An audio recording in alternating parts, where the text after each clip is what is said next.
Pemirsa masih bersama kami di Presisi Utama. Pemirsa masih dalam rangka menyambut Hari Bayangkara ke-79, Rumah Sakit Bayangkara Polda DIY menggelar operasi katarak gratis pada Minggu 15 Juni 2025. Kegiatan ini merupakan bagian dari rangkaian bakti kesehatan yang diselenggarakan serentak oleh jajaran Polri di seluruh Indonesia. Operasi katarak gratis digelar di Rumah Sakit Bayangkara Polda DIY pada Minggu 15 Juni 2025. Kegiatan ini menjadi bagian dari rangkaian bakti kesehatan dalam rangka menyambut Hari Bayangkara ke-79. Berikut informasi selengkapnya untuk Anda. Sebelum pelaksanaan operasi dilakukan screening terhadap calon pasien pada Sabtu 14 Juni 2025. Meskipun awalnya hanya menargetkan 50 peserta, Kepala Rumah Sakit Bayangkara Polda DIY AKBP Suseno Wibowo menegaskan bahwa seluruh peserta yang memenuhi kriteria medis tetap akan dilayani tanpa terkecuali. Tingginya antusiasme masyarakat terutama dari kalangan lanjut usia menunjukkan bahwa kegiatan ini sangat dibutuhkan. Banyak dari mereka mengaku terbantu karena keterbatasan biaya selama ini yang menjadi penghalang untuk mendapatkan pengobatan. Operasi katarak dilakukan oleh tim medis Rumah Sakit Bayangkara yang bekerja sama dengan Perhimpunan Dokter Spesialis Mata Indonesia atau Perdami Daerah Istimewa Yogyakarta. Sebanyak 40 pasien yang lolos screening berhasil menjalani operasi secara gratis. Seluruh prosedur berjalan lancar dan aman. Banyak dari peserta yang mengungkapkan rasa haru dan syukur setelah mendapatkan bantuan ini. Mereka menyampaikan apresiasi dan ucapan terima kasih kepada Polri karena kini dapat kembali melihat dengan lebih jelas dan terang. Melalui kegiatan ini, Polri ingin membangun hubungan yang lebih humanis dengan masyarakat. Ini bukan sekedar peringatan seremonial, melainkan wujud nyata dari semangat Bayangkara yang senantiasa hadir, melayani dan mengabdi untuk kesejahteraan rakyat. Pada hari yang sama juga digelar puncak acara bakti kesehatan serentak dalam rangka HUT Bayangkara ke-79 tahun anggaran 2025. Acara ini terhubung secara virtual melalui Zoom meeting dengan Kapolri Jenderal Polisi Listio Sigit Prabowo. Di Polda DIY, kegiatan dipusatkan di RS Bayangkara dan dihadiri langsung oleh Kapolda DIY Irjen Pol Anggoro Soekartono, Wakapolda DIY Brigjen Pol Edi Junaedi, serta para pejabat utama Polda DIY. Demikian yang dapat kami laporkan dari Bithumas Polda Daerah Istimewa Yogyakarta. Saya Brigadir Filania, salam presisi. Pemirsa, di informasi berikutnya, dalam rangka mendukung program ketahanan pangan, Presiden Prabowo Subianto, Polres Mandailing Natal, Polda Sumatera Utara melalui program Polres Madinah Peduli menggelar kegiatan edukasi kewirausahaan budidaya jamur tiram bagi anggota Saka Bayangkara Polres Mandailing Natal. Kegiatan edukasi kewirausahaan budidaya jamur tiram oleh Polres Mandailing Natal dilaksanakan pada Minggu 15 Juni 2025 bertempat di Banjar Sedikit, Kelurahan Kota Siantar, Kecamatan Panyabungan, Kabupaten Mandailing Natal. Dalam kegiatan tersebut, Aibda Timbul Rahayu selaku pejabat sementara Kasubsi Dumas Seksi Pengawas Polres Mandailing Natal memberikan pelatihan dan berbagai pengalaman secara langsung kepada para peserta anggota Saka Bayangkara Polres Mandailing Natal. Kegiatan ini bertujuan untuk membekali para generasi muda, khususnya anggota Saka Bayangkara, dengan keterampilan kewirausahaan sehingga mereka memiliki bekal untuk mandiri secara ekonomi. Setelah menyelesaikan pendidikan, budidaya jamur tiram dipilih karena relatif mudah diterapkan dan memiliki potensi pasar yang menjanjikan. Aibda Timbul Rahayu mengatakan, melalui pelatihan edukasi kewirausahaan budidaya jamur tiram, memberikan gambaran nyata kepada anggota Saka Bayangkara bahwa keterampilan ini mereka dapat menjadi pelaku usaha mandiri dan tidak bergantung pada pekerjaan formal semata. Dari Humas Polres Mandailing Natal Polda Sumatera Utara melaporkan untuk Polri TV. Pemirsa, untuk mengetahui bagaimana Aibda Timbul Rahayu selaku Pasi Kasubsi Duma Seksi Pengawasan Polres Mandailing Natal menggelar kegiatan edukasi kewirausahaan budidaya jamur tiram bagi anggota Saka Bayangkara Polres Mandailing Natal. Saat ini kita telah terhubung dengan Aibda Timbul Rahayu. Selamat sore Pak Timbul. Selamat sore Bu, salam presisi. Salam presisi Bapak. Baik Bapak, dapat dijelaskan bagaimana awal mula Anda menginisiasi untuk mengedukasi anggota Saka Bayangkara Polres Mandailing Natal untuk menjadi wirausaha Pak? Jadi Bu, di sini di Polres Madinah Natal kami memiliki program yaitu Polres Madinah Peduli, yang mana program ini dibuat oleh Bapak Kapolres Madinah, AKBP Ariso Pandipalo, SHSK, dengan tujuan untuk mendukung program prioritas Presiden Prabowo, yang salah satunya yaitu program ketahanan pangan. Jadi di sini kami menilai kegiatan pelatihan seperti ini dapat membantu tercapainya ketahanan pangan nasional, sehingga kami memulainya pembekalannya dari para pelajar, yaitu adik-adik Saka Bayangkara. Seperti itu Bu. Baik Bapak, Anda melakukan kegiatan edukasi kewirausahaan budidaya jamur tiram. Mengapa Anda memilih jamur tiram untuk mengembangkan wirausahawan Pak?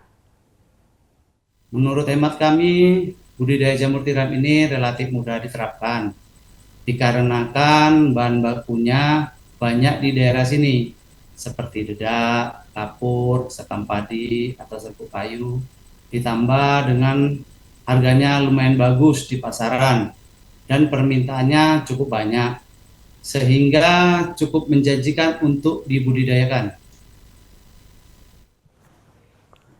Baik Bapak, dapat dijelaskan secara singkat bagaimana proses budidaya jamur tiram sampai proses panennya Bapak?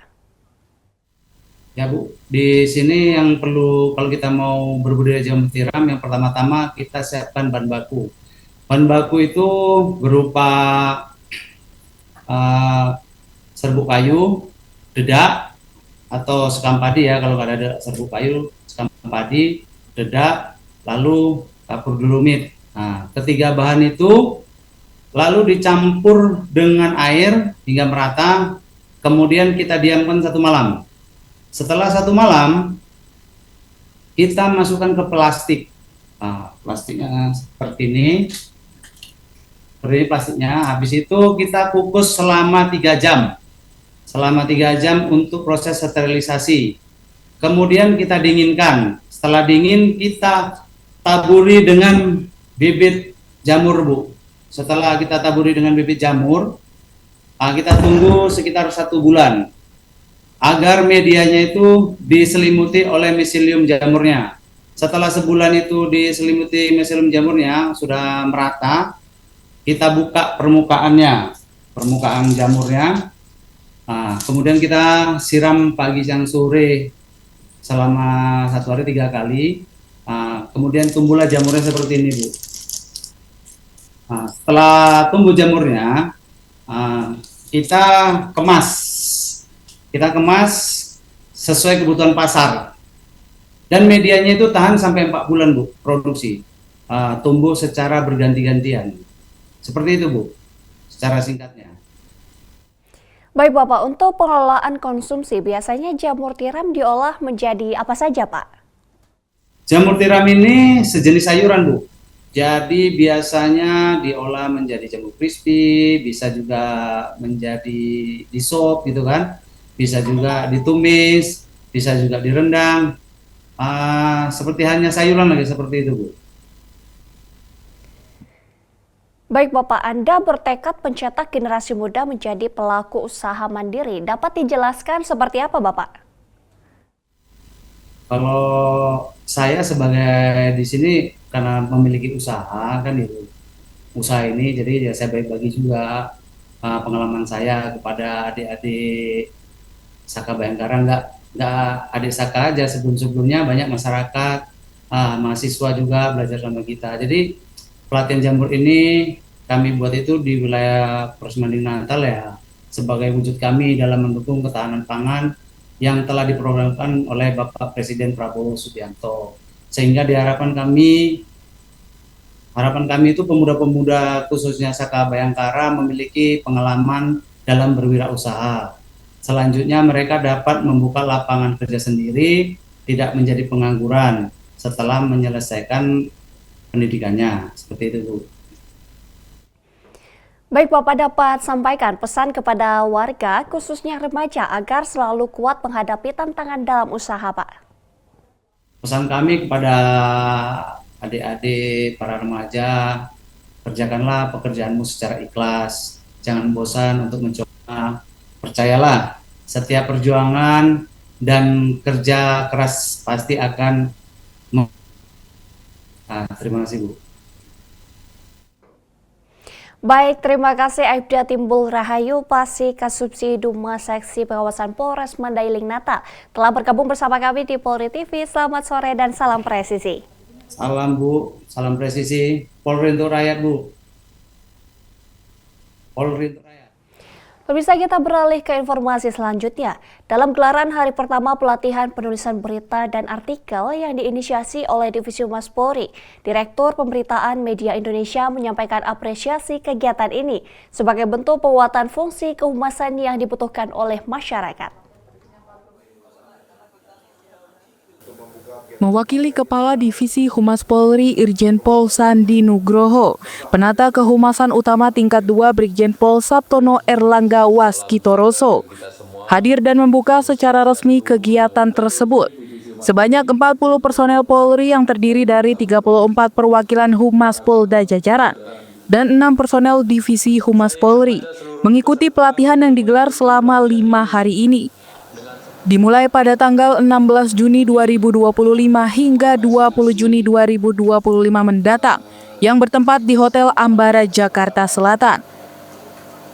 Abdul Kohar selaku Direktur Pemberitaan Media Indonesia menjadi salah satu narasumber utama dalam pelatihan ini.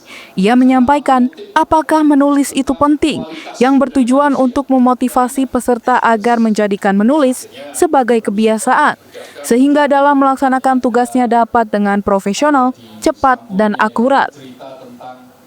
Materi yang saya bawakan tadi itu judulnya menulis, apakah menulis itu penting. Tema mengapa menulis itu penting itu ingin memotivasi anggota Polri khususnya di Divisi Humas agar menjadikan menulis itu sebagai habit, menulis itu sebagai kebiasaan, sehingga ketika dibutuhkan setiap saat ya dia langsung bisa melakukan pekerjaannya itu dengan cara yang cepat, profesional gitu, akurat gitu, dan bisa membuat ya citra Polri ini menjadi semakin positif, semakin baik di mata masyarakat gitu, dengan melalui berbagai macam tulisan-tulisan yang memikat, yang menarik.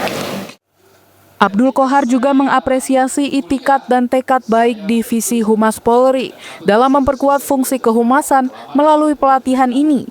Baginya ini adalah bentuk nyata transformasi Polri yang terbuka terhadap pengembangan kualitas humas sebagai jembatan komunikasi antara institusi dan masyarakat.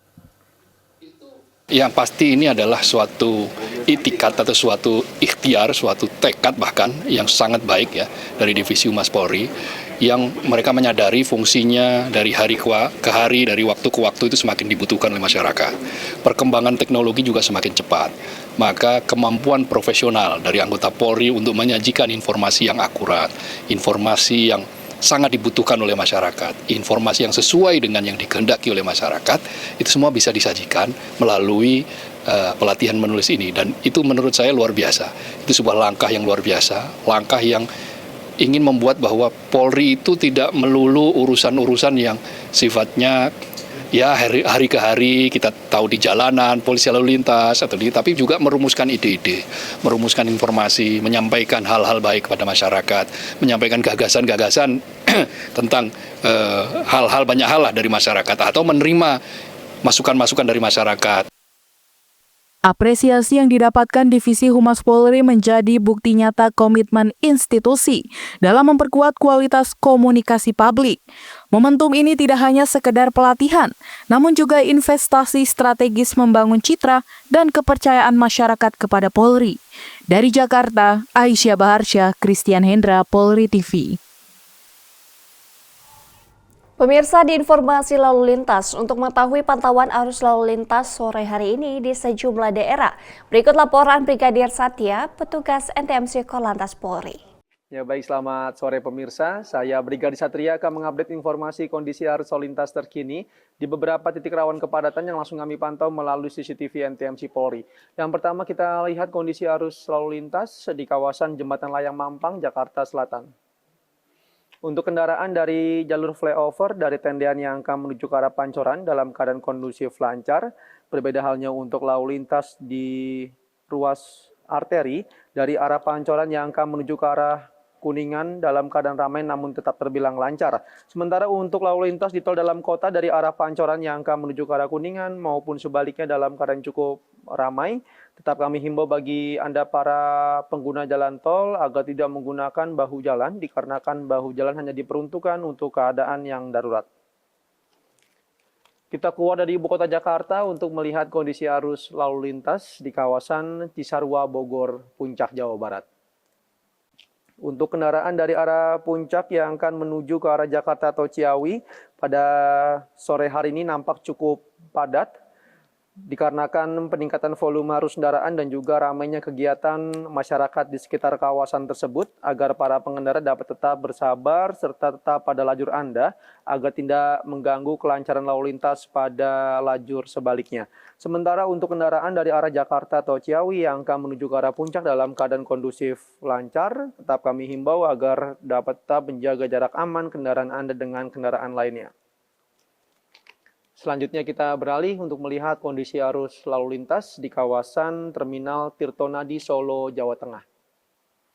Untuk kendaraan dari Kertosuro atau Klaten yang akan menuju ke arah alternatif Purwodadi atau Grobogan dan yang akan menuju ke arah Karanganyar maupun Sragen di masing-masing arahnya dalam keadaan cukup normal, belum ada lonjakan arus kendaraan yang signifikan. Namun tetap kami himbau mengingat di sana terdapat titik pertemuan arus kendaraan agar para pengendara dapat tetap menjaga batas kecepatan maksimal kendaraan Anda. Dan yang terakhir kita lihat kondisi arus lalu lintas di kawasan alun-alun Situbondo, Jawa Timur. Untuk kendaraan dari arah Karangasem yang akan menuju ke arah Mandaan maupun sebaliknya dalam keadaan relatif lancar, kecepatan kendaraan dapat dipacu berkisar 40 hingga 60 km per jam agar para pengendara dapat mengutamakan keselamatan para penyeberang jalan dan juga para pejalan kaki yang berlalu lalang di kawasan tersebut dan juga tetap ikuti arahan petugas kami yang berada di lapangan. Ya baik pemirsa, kami akan terus mensosialisasikan kebijakan terkait penegakan hukum, kendaraan over dimension and overloading atau kendaraan lebih dimensi dan juga lebih muatan. Kampanye Indonesia menuju zero over dimension and overload menitik beratkan pada edukasi, pembinaan, pengawasan dan juga penegakan hukum secara terpadu. Tujuannya adalah membangun ekosistem transportasi angkutan barang yang aman, tertib dan juga bertanggung jawab. Terkait dari itu, kami selalu menghimbau dan juga patuhilah aturan berlalu lintas demi keselamatan dan juga kenyamanan pengguna jalan lainnya.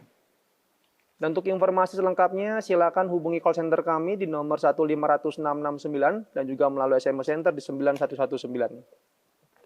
Stop pelanggaran, stop kecelakaan, keselamatan untuk kemanusiaan untuk Indonesia lebih tertib. Demikian informasi yang dapat disampaikan langsung dari studio NTMC Polri. Semoga bermanfaat, selamat beraktivitas, dan salam presisi. Pemirsa tetaplah bersama kami, Presisi Utama akan segera kembali.